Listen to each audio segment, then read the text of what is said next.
एक बार फिर स्वागत है आप सभी का मेरे YouTube चैनल कॉमर्स टक्स पर। आज की इस वीडियो में हम बात करने वाले हैं हमारा फेवरेट आसान सा टॉपिक कैश फ्लो स्टेटमेंट के बारे में। ठीक है, तो बहुत आसान टॉपिक है, सिंपल सा टॉपिक है।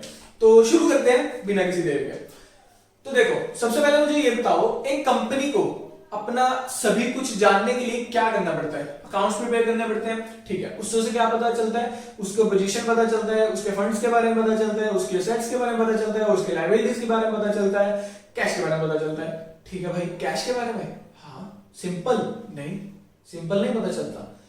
वो जो हम लिख देते हैं ना बैलेंस शीट में कैश इन हैंड, उसको भी निकालना पड़ता है बहुत ध्यान से। अब वो निकलता कैसे है, हम आज की इस वीडियो में वही जानेंगे कि कैश का फ्लो का जो स्टेटमेंट होता है वो हम कैसे प्रिपेयर करते हैं।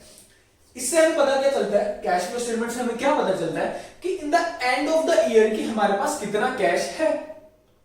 साफ सीधा कितना कैश है, जो पैसा गिना हुआ है वो कितना है। ठीक है, अगर सिंपल कहूं, कैश फ्लो स्टेटमेंट हमें हेल्प करता है जानने के लिए कि विद इन अ ईयर हमारा कितना इनफ्लो हुआ कैश का, कितना आउटफ्लो हुआ, और इन एंड हमारे पास कितना कैश इन हैंड या फिर कैश इक्विवेलेंट बचा या फिर है। ठीक है भाई, तो कैश फ्लो स्टेटमेंट क्या है? Cash flow statement financial statement से एक तरीके का। ठीक है, हर कंपनी इसको लेती है, इसको अडॉप्ट करती है, क्योंकि हर कंपनी को अपना जानना है कि असल में उनका कैश कितना यूज हुआ। बातों बातों में तो जितना हो गया, अकाउंट्स को प्रिपेयर करेंगे, अच्छे से जानेंगे कितना कैश यूज हुआ। इससे होगा क्या, धोखा नहीं होगा, कोई एम्प्लॉय गड़बड़ी नहीं करेगा। ठीक है, कोई सारे रीजंस होते हैं। कैश का अच्छी तरह फ्लो जानने को हमारे को मिलता है, हमारे को रियल कैश पोजीशन जानने को मिलती है, रियल कैश पोजीशन। ठीक है, कि हमारी रियल कैश पोजीशन कितनी है, या फिर हमारा जो कैश का यूजेज है वो कौन सी एक्टिविटी में ज्यादा हुआ, कौन सी एक्टिविटी में कम हुआ, या फिर कैसे हुआ, ठीक हुआ, गलत हुआ, बहुत सारी चीजें वो हम करते करते जान लेंगे। ठीक है, तो आज का ये वीडियो सारा थ्योरी रिलेटेड होने वाला है, जिसमें मैं आपको कैश फ्लो स्टेटमेंट के बारे में बताऊंगा भी, कैश फ्लो का फ्लो का फॉर्मेट भी बनाना सिखाऊंगा क्या, समझाऊंगा, ताकि आपको लॉन्ग टाइम तक वो याद रहे। क्योंकि बनाने को सिर्फ बना के आप ऐसे रटवा दो वो चीज अच्छी नहीं है। हम इसके अंदर जितना भी मटेरियल होता है सभी को स्टडी करेंगे, उसका रीजन जानेंगे और फिर हम काम करेंगे।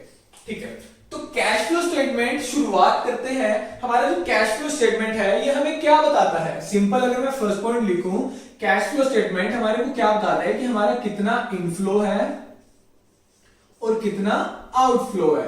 किसका इनफ्लो आउटफ्लो? कैश का या फिर कैश इक्विवेलेंट्स का।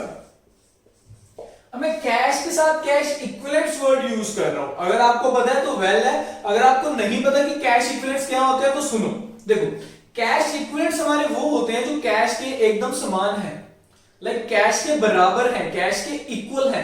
या अगर सिंपल कहूं कि हमारी ऐसी एसेट्स जिनकी लिक्विडिटी काफी ज्यादा है। फॉर एग्जांपल, अगर मैं आप लोगों को कहूं मेरा बैंक बैलेंस वो मेरा कैश इक्विवेलेंट है।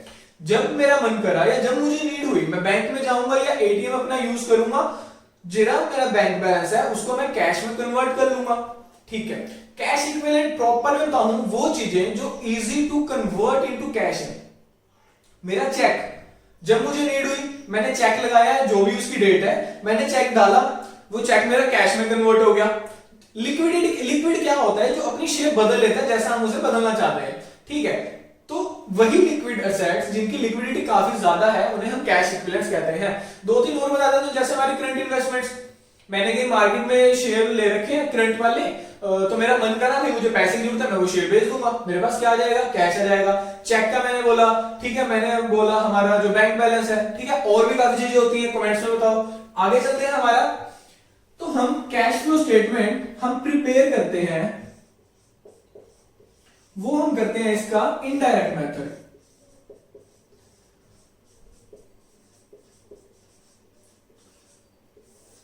कैश फ्लो स्टेटमेंट के दो मेथड, एक डायरेक्ट, दूसरा इनडायरेक्ट। हम कौन सा करेंगे?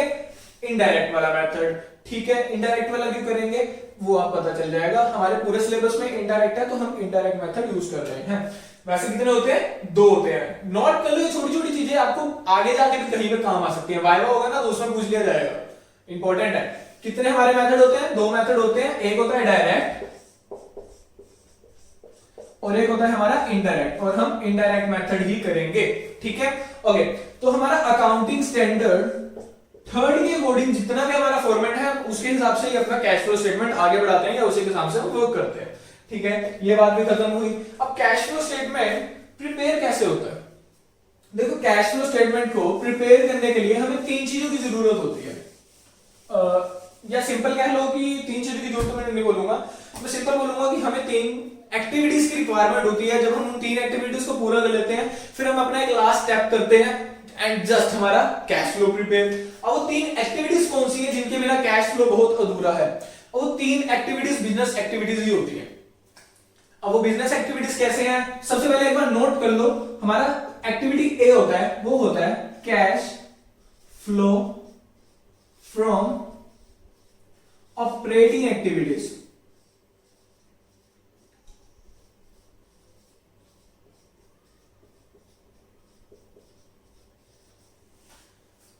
ठीक है, आगे बी नोट करो, जो हमारी सेकंड एक्टिविटी है कैश फ्लो फ्रॉम इन्वेस्टिंग।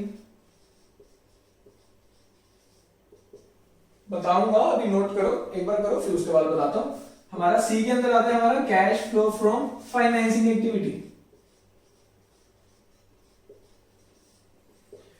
ठीक है जी, तीन एक्टिविटीज आ गई, तीन एक्टिविटीज आ गई। तो ये है हमारा सबसे पहले हमारी ऑपरेटिंग एक्टिविटी।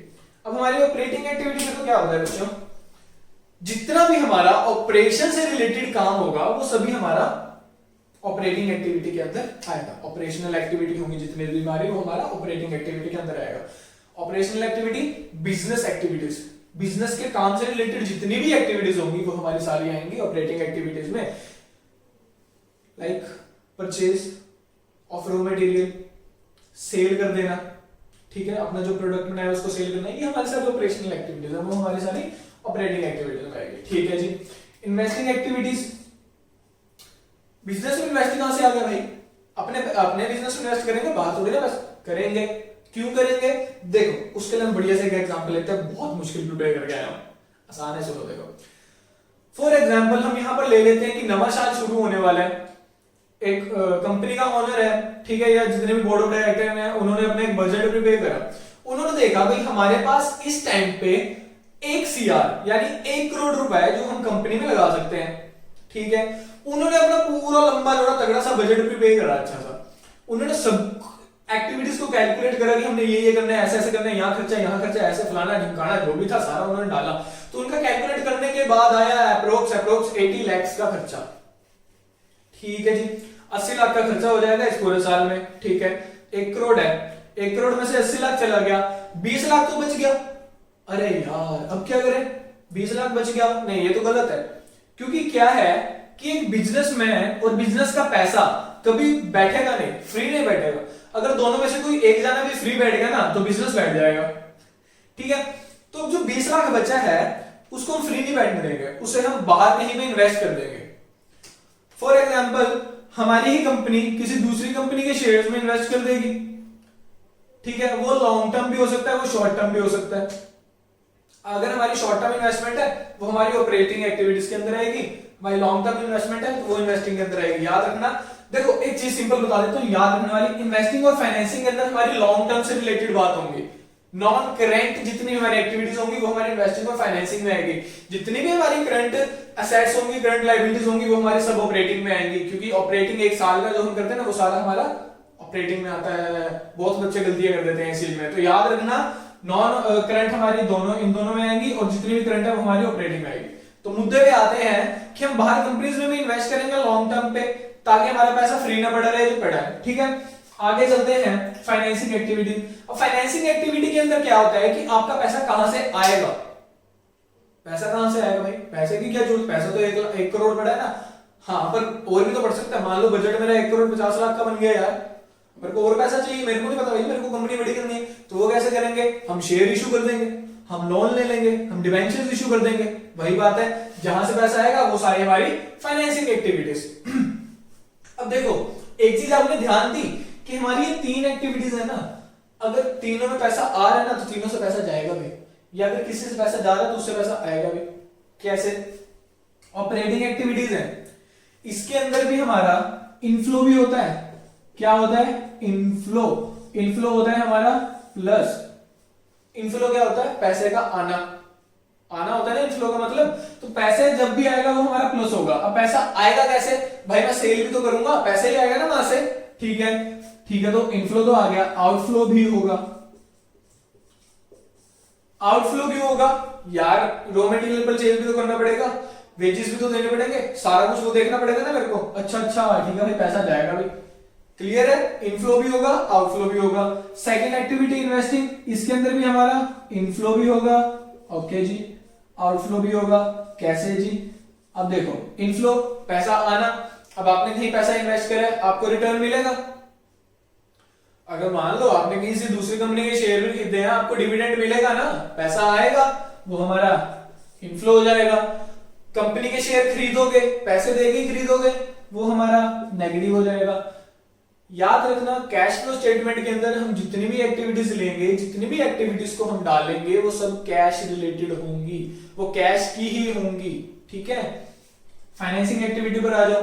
फाइनेंसिंग एक्टिविटी के अंदर भी सेम होगा, हमारा इनफ्लो भी होगा, हमारा आउटफ्लो भी होगा। अब इनफ्लो कैसे होगा बेटा, देखो पैसा आ रहा है, हम शेयर इशू कर रहे हैं, पैसा आएगा, तो वो तो इनफ्लो हो गया। अरे वाह, ये तो आसान था। ठीक है, आउटफ्लो कैसे होगा, अब पैसा आया है तो तुम दूसरों से डिविडेंड ले रहे हो, तो तुम नहीं आगे डिविडेंड दोगे, उन्होंने तुम्हारी कंपनी में पैसा लगाया, तुम उन्हें डिविडेंड दोगे, या फिर तुमने लोन लिया तो उस पर इंटरेस्ट भी दोगे, या फिर तुम शेयर वापस भी करोगे, रिडम्पशन करोगे, करोगे कि नहीं करोगे, बायबैक करोगे ना शेयर्स को, अपने डिवेंचर्स को रिडम्पशन करोगे, अपनी लोन की पेमेंट करोगे, उस टाइम में तो पैसा आपका चला जाएगा, जाएगा ना। ठीक है, तो आपको पता चल गया तीन एक्टिविटीज है, तीनों एक्टिविटीज के हमारा इनफ्लो और आउटफ्लो होगा। और एक्टिविटीज में हमने बात करते करते तीन चार हमने करी है, बाकी और भी एक्टिविटीज है, वो भी मैं इस टॉपिक को हम क्लियर कर लें एक बार, उसके बाद आपके पास एक क्लिप आ जाएगा, उसमें काफी सारी एक्टिविटीज के बारे में हमने बात करी है। ठीक है, काफी सारी एक्टिविटीज है, सारी एक्टिविटीज नहीं है। अगर उसके अलावा आपको किसी एक्टिविटी के बारे में पता है तो आप मेरे को कमेंट्स में करके बता देना, ताकि औरों को भी पता चल जाए और मुझे भी पता चल जाए। ठीक है, तो ये आप फिलहाल इतना देखो कि ये तीन एक्टिविटीज है, तीनों के अंदर इनफ्लो आउटफ्लो है। ठीक है, अब अगला स्टेप क्या होता है हमारा, हम इन तीनों एक्टिविटीज को कैलकुलेट करने के बाद हम क्या कर देते हैं, इन तीनों को प्लस, हम A plus B plus C कर देते हैं। क्यों कर देते हैं मैं बताता हूं। अब हमारा जो बिजनेस है तीनों एक्टिविटीज को मिला के चल रहा है ना, खाली इस एक्टिविटी से तो हमारा बिजनेस रन नहीं कर रहा, या खाली इससे या इससे कर रहा हूं, नहीं, तीनों एक्टिविटीज को रन करके चल रहा है ना हमारा बिजनेस। ठीक है, तो तीनों एक्टिविटी से हमारा जितना भी कैलकुलेट करके आएगा वो हमारा सारा बिजनेस का ही होगा ना। ठीक है, इसलिए हम तीनों को ऐड कर देंगे। ओके जी, तीनों को ऐड कर दिया, इससे हमारे को क्या पता चल जाएगा, कैश का फ्लो, हमारा नेट फ्लो ऑफ कैश पता चल जाएगा हमें, या फिर हम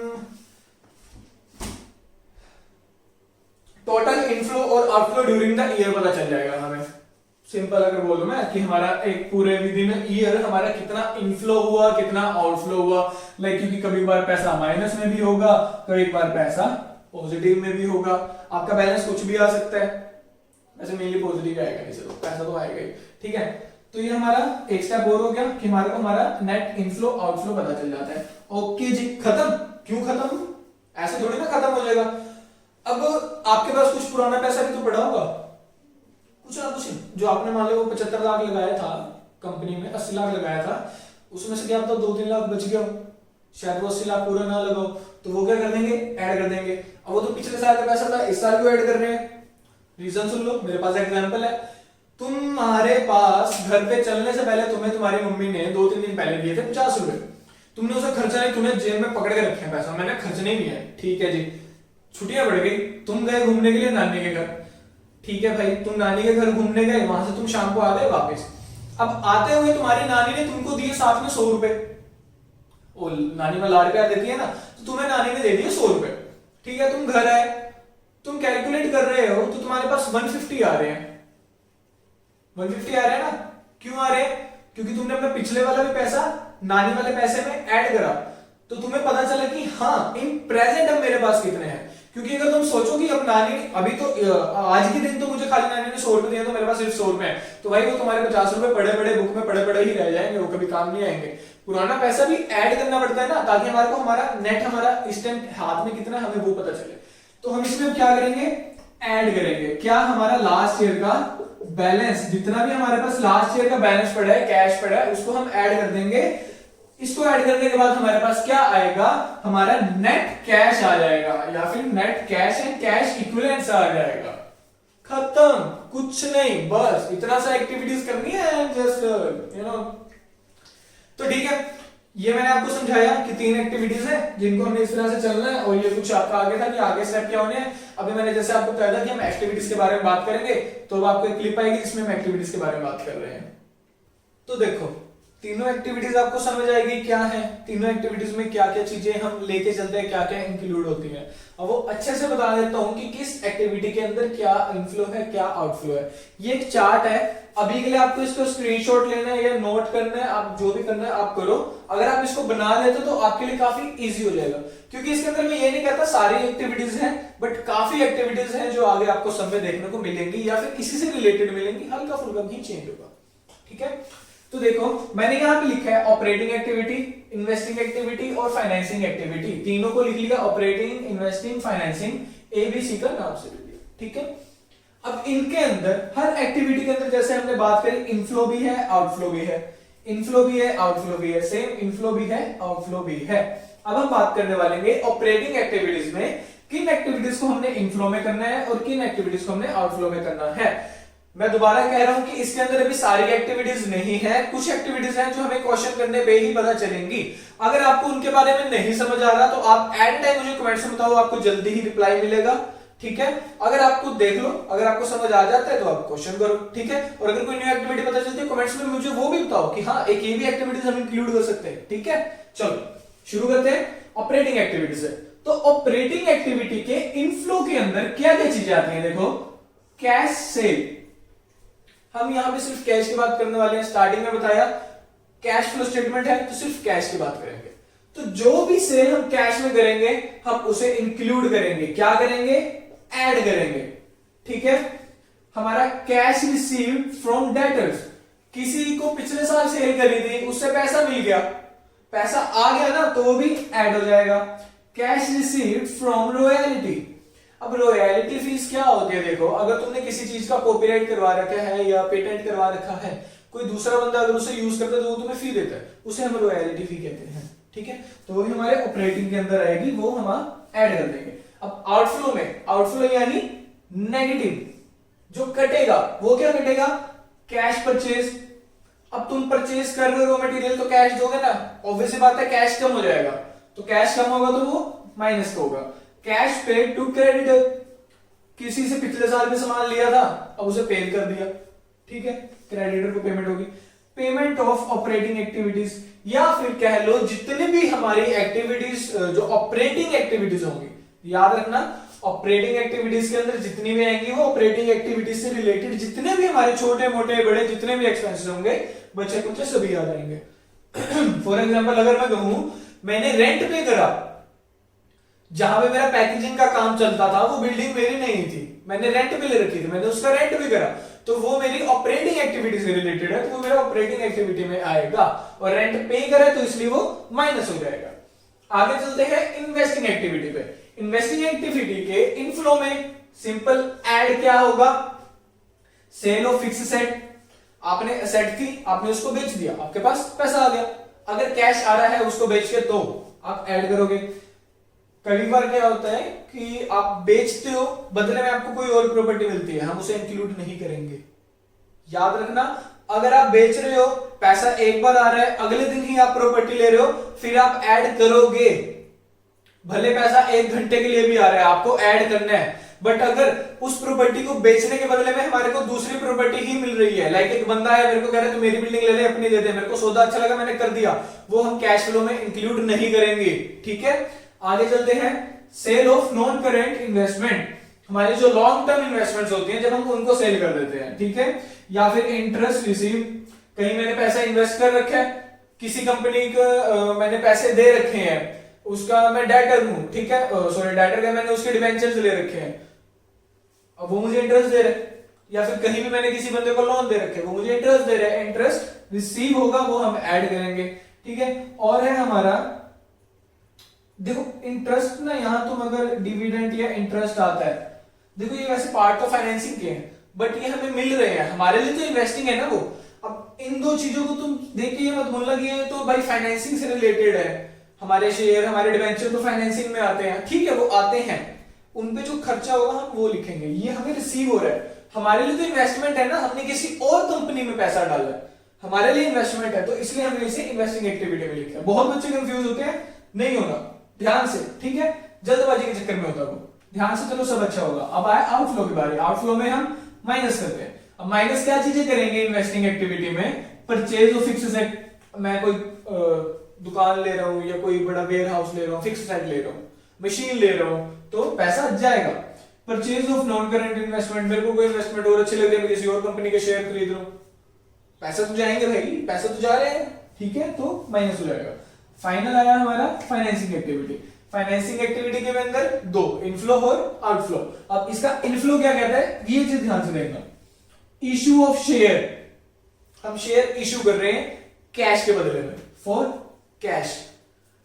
हम पढ़ते हैं जब हम इशू ऑफ शेयर करते हैं तो हम कभी बार ऐसे दे देते हैं, लाइक किसी को बोनस के तौर पे दे रहे हैं, या किसी ने हमारे लिए काम करा था उसको ऐसे कमीशन के तौर पे दे रहे हैं, ठीक है, वो नहीं चलना हमने, फॉर कैश, क्योंकि हम पूरे चैप्टर में सिर्फ कैश के रिलेटेड ही बात करेंगे। इशू ऑफ शेयर हो रहा है कैश, या इशू ऑफ डिवेंचर हो रहे हैं फॉर कैश, या फिर हमारी लॉन्ग टर्म या शॉर्ट टर्म बोरोइंग्स हो रही हैं, पैसा आएगा, तुम कहीं से लोन भी ले रहे हो ना, तो तुम्हारे पास तो पैसा आएगा ना एक बार ही, तो ऐड करना है, अगर तुम लोन भी ले रहे हो तो ऐड करना है, ठीक है। बैंक ओवरड्राफ्ट, बैलेंस इंक्रीज, देखो बैंक ओवरड्राफ्ट आपका लिखा होगा सिर्फ, अब आपने करना कि अब यहां पे ध्यान से देखो, बैंक ओवरड्राफ्ट यहां पे इनफ्लो में भी है और बैंक ओवरड्राफ्ट यहां पे आउटफ्लो में भी है, बट एक चीज के यहां डिफरेंस है, क्या कि अगर आपका लास्ट ईयर के बैलेंस से बैलेंस बढ़ चुका है तो आप इनफ्लो में करोगे।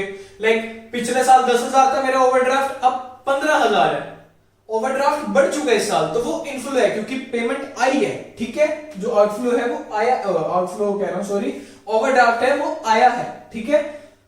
और आउटफ्लो में हम क्या बात करते हैं, जैसे सेम है, यहां इशू करें यहां रिडीम करें, यहां भी इशू करें यहां रिडीम करें, ठीक है। यहां हमने क्या करा था, बोरोइंग्स ली थी, यहां हमने बोरोइंग्स पेड करी है तो पैसा तो जाएगा। यहां बैंक ओवरड्राफ्ट इंक्रीज हुआ था, यहां बैंक ओवरड्राफ्ट डिक्रीज हुआ है। फॉर एग्जांपल अगर मैं बोलूं मेरे पिछले साल 2021-22 में मेरा बैंक ओवरड्राफ्ट 10,000 का था, ठीक है। अब 22 और 23 में मेरा जो बैंक ओवरड्राफ्ट है वो 5,000 रह गया, यानी वो डिक्रीज हो जाएगा, मैंने पेमेंट करी है, अब पेमेंट करी है तो कैश भी करी होगी, ठीक है, तो वो मेरा कम हो जाएगा, वो हमारा आउटफ्लो में आएगा, यानी नेगेटिव होगा, ठीक है। आगे चलते हैं, बाय बैक ऑफ शेयर, अपने शेयर की वापस खरीद लेना, पैसे देने पड़ेंगे ना जिन्होंने शेयर ले रखे हैं। आगे लास्ट आता है इंटरेस्ट पेड, किसी ने आपकी कंपनी में इन्वेस्ट कर रखा है, डिवेंचर ले रखे हैं, तो आप उन्हें इंटरेस्ट वगैरह भी दोगे ना, तो इंटरेस्ट पे सिंपल है यार, देखो कुछ नहीं करना, तीनों एक्टिविटीज में तुम्हें पता होना चाहिए कि कौन कौन सी रिलेटेड एक्टिविटीज आती हैं, फिर तुम्हें अपने आप पता चल जाएगा। सिंपल एक बार ऐसे सोच के चलना है, पैसा आ रहा है या पैसा जा रहा है, ठीक है। हम हमेशा ध्यान रखते हैं कि हमारा सामान है ना, हमारा सामान आ रहा है तो ऐड कर दो, सामान जा रहा है तो माइनस कर दो, कैश तो ऐसे नहीं, हमने इसमें कैश ही लेके चलना है, वो ऐसी तैसी कराने के चक्कर में हमारे को कैश फ्लो स्टेटमेंट बनाना पड़ता है, ठीक है, ताकि हमारे को नेट हमारा कैश का पता चले, ठीक है। ये एक्टिविटीज है आपके सामने, अगर नोट कर ली है तो अच्छी बात है, नहीं करी तो कर लो, स्क्रीनशॉट लेना तो स्क्रीनशॉट ले लो, ठीक है। तो एक्टिविटीज के बारे में भी आपने देख लिया कि किसमें कौन सी एक्टिविटी आती है, किसका इनफ्लो है, किसका आउटफ्लो है, ठीक है, वो चीज आप क्लियर हो गई होगी। आगे चलते हैं, हमारी अब बात आती है फॉर्मेट की। अब हमारा जो फॉर्मेट है उसको सीखने से पहले सबसे पहले हम ऑपरेटिंग एक्टिविटीज की बात करके चलेंगे, ठीक है। फॉर्मेट में तीनों एक्टिविटीज है, पर पहले मैं आपको एक बार ऑपरेटिंग क्लैरिफाई कर दूं, क्योंकि ऑपरेटिंग के अंदर भी 2-3 स्टेप्स हैं, अगर आपको वो क्लैरिफाई हो जाते हैं तो आगे तो कुछ है नहीं, आगे कुछ भी नहीं बचा, ठीक है। तो शुरू करते हैं, हमारा जो कैश फ्लो का है ऑपरेटिंग एक्टिविटी वाला पार्ट है, हम पहले उसको सोल्व करेंगे, उसको समझेंगे कि उसके अंदर एक्टिविटीज है वो क्यों है और किस तरीके की है, ओके। तो देखो फॉर्मेट हमारा है, तो उसमें देखो हम सबसे पहले क्या लिखते हैं, cash flow from operating activities, क्योंकि हमारी पहली एक्टिविटी है ए एक्टिविटी। इसके अंदर जो हमने सबसे पहले काम करना है वो क्या काम करना है, हमने निकालना है नेट प्रॉफिट बिफोर टैक्स। ये चीज याद करना, हमको चाहिए बिफोर टैक्स, जो हमारा नेट प्रॉफिट बिफोर टैक्स चाहिए कैश फ्लो स्टेटमेंट को प्रिपेयर करने के लिए, ओके। अब बिफोर टैक्स चाहिए, बट क्वेश्चन में मोस्ट ऑफ द टाइम हमको आफ्टर टैक्स गिवन होगा, ओके। तो आफ्टर टैक्स में से हम उसे बिफोर टैक्स कैसे बना सकते हैं, कैसे कैलकुलेट करेंगे? तो सिंपल देखो, तुम्हारा जितना भी करंट ईयर का प्रॉफिट होगा उसमें से प्रीवियस ईयर वाला प्रॉफिट माइनस करो, ठीक है। और माइनस करने के बाद जो तुम्हारे पास अमाउंट आती है, मैं यहां करके देखो, तुम भी अकाउंट बनाओगे, एक नोट बनाओगे जहां पे तुम नेट प्रॉफिट कैलकुलेट करके दिखाओगे बिफोर टैक्स वाला। तो वो तुमने कैसे कैलकुलेट करना है? तुमने करंट प्रॉफिट में से प्रीवियस ईयर प्रॉफिट माइनस करना है, ठीक है। उसमें तुमने ऐड कर देना है, ऐड करना है 4 आइटम को। और वो 4 आइटम कौन सी है उसे तुम याद कर लो टिप के नाम से। किसके नाम से? कि तुम टिप दे रहे हो। हाँ, मैं डबल पी यूज करूंगा इसमें टिप में, ठीक है, रीजन है। अब टिप में इनकी फुल फॉर्म क्या है?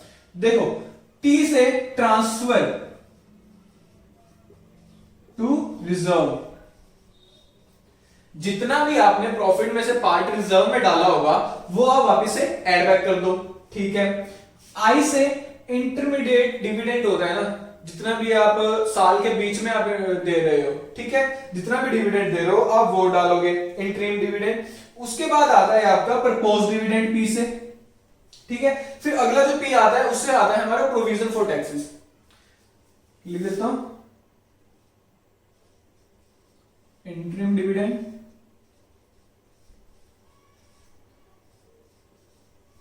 प्रपोज डिविडेंड और प्रोविजन फॉर टैक्सेस।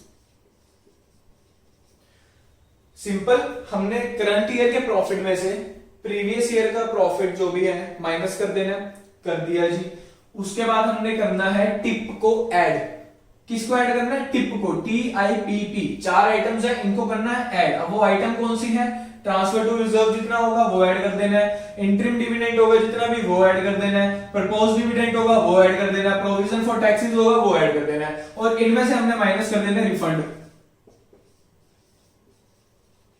तो कैलकुलेट करके हमारे पास जो भी आएगा वो हमारा होगा प्रॉफिट बिफोर टैक्स, ठीक है, जिसको हम NPBT भी बोल देते हैं, ठीक है, शॉर्ट फॉर्म में बोल देते हैं ना। दोबारा बता रहा हूं, प्रॉफिट कैसे कैलकुलेट करना है? करंट में से प्रीवियस को माइनस कर दो, उसमें तुम टिप ऐड कर दो, और रिफंड जितना भी आया, रिफंड जितना भी तुम्हारे टैक्स का रिफंड होता है वो पिछले साल का होता है तो वो तुम माइनस करोगे, ठीक है। माइनस कर दोगे तुम्हारे पास आ जाएगा NPBT।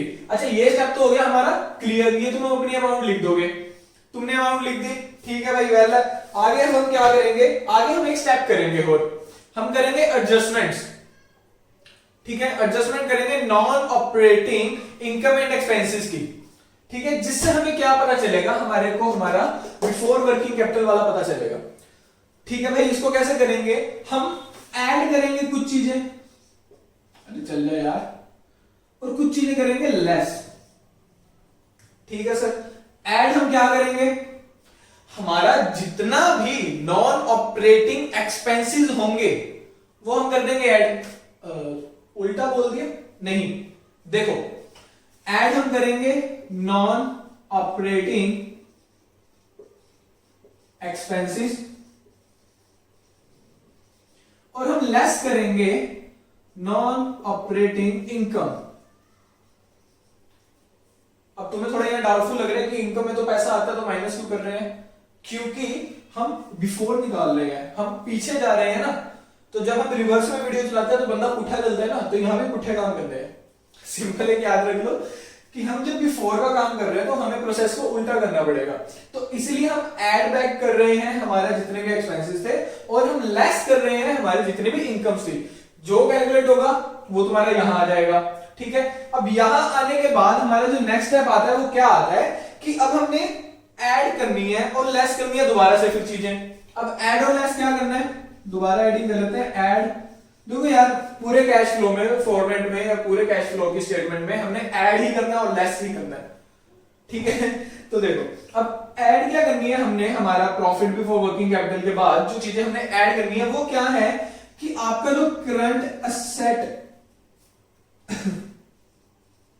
करंट एसेट्स जब डाउन में जाएगा, ठीक है, एक बार लिख लो, और करंट लायबिलिटी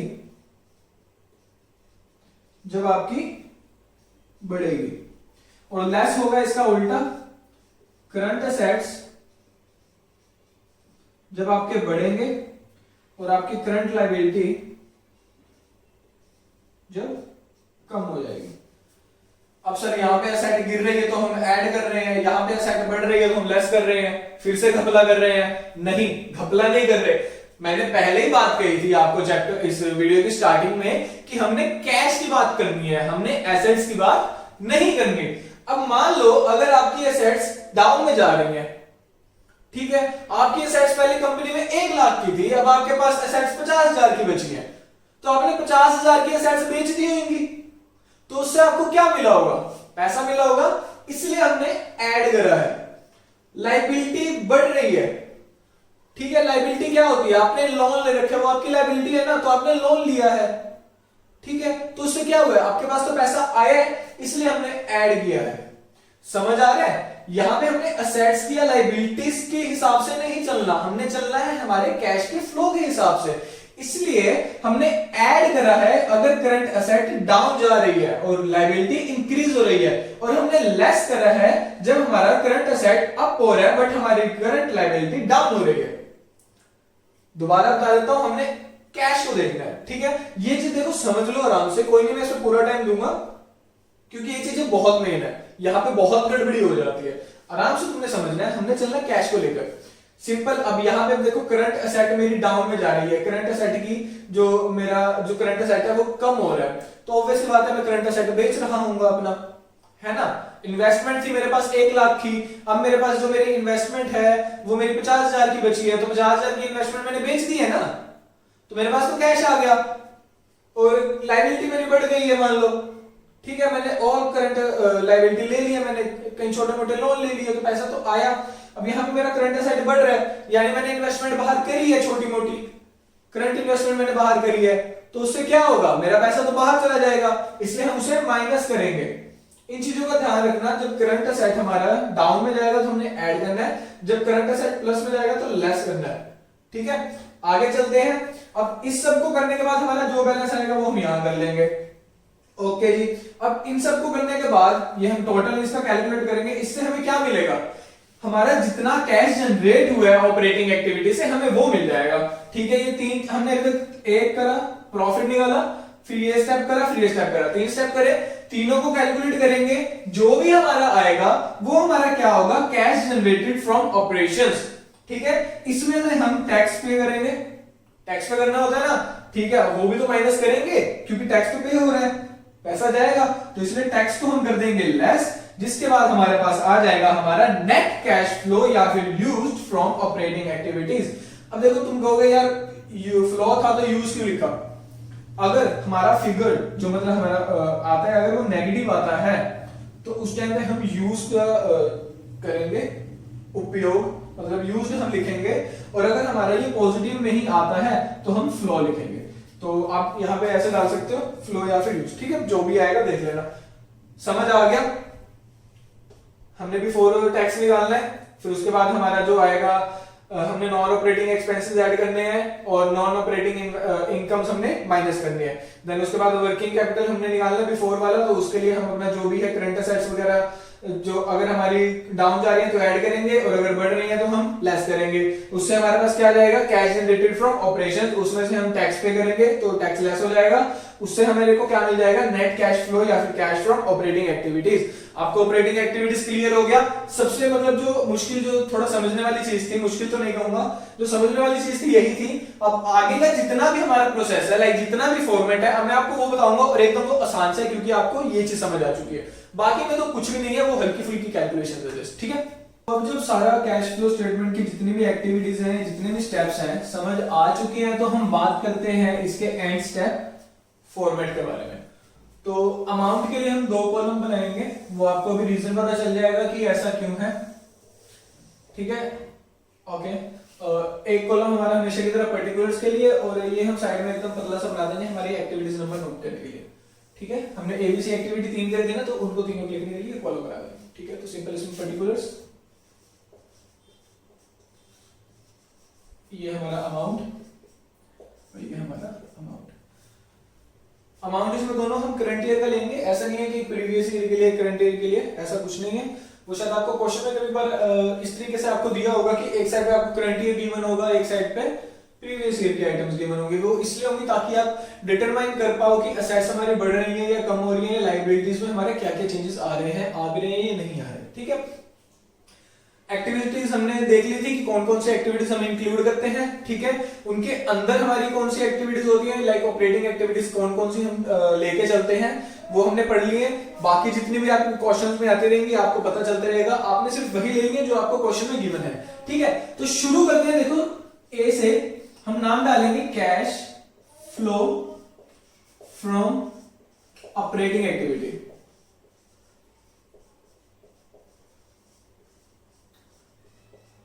पहली एक्टिविटी ये थी ना हमारी, तो सबसे पहले हम इसी को सॉल्व करेंगे।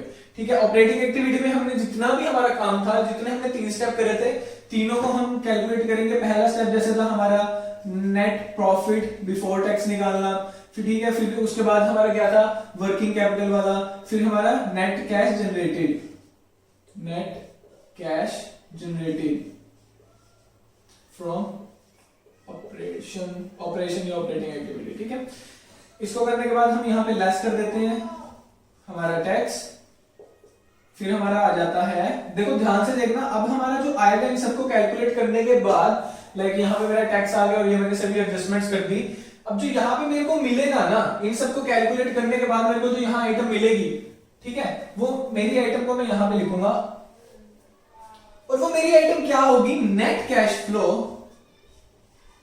Net cash flow from operating activity.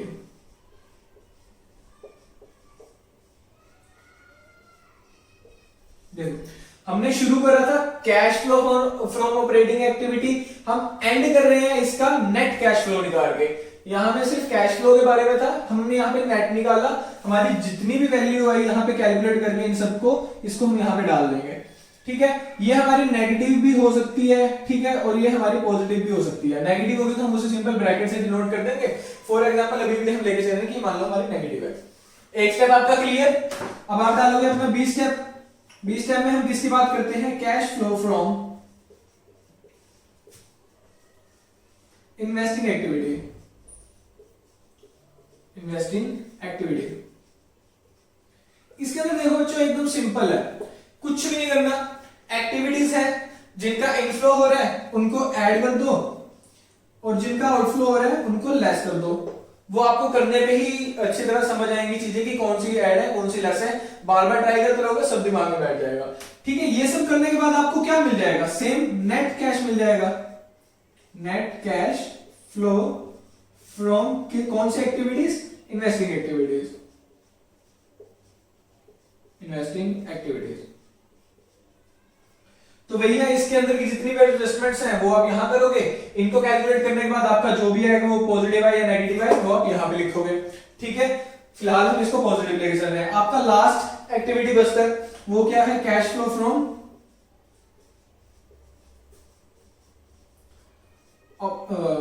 Financing activity.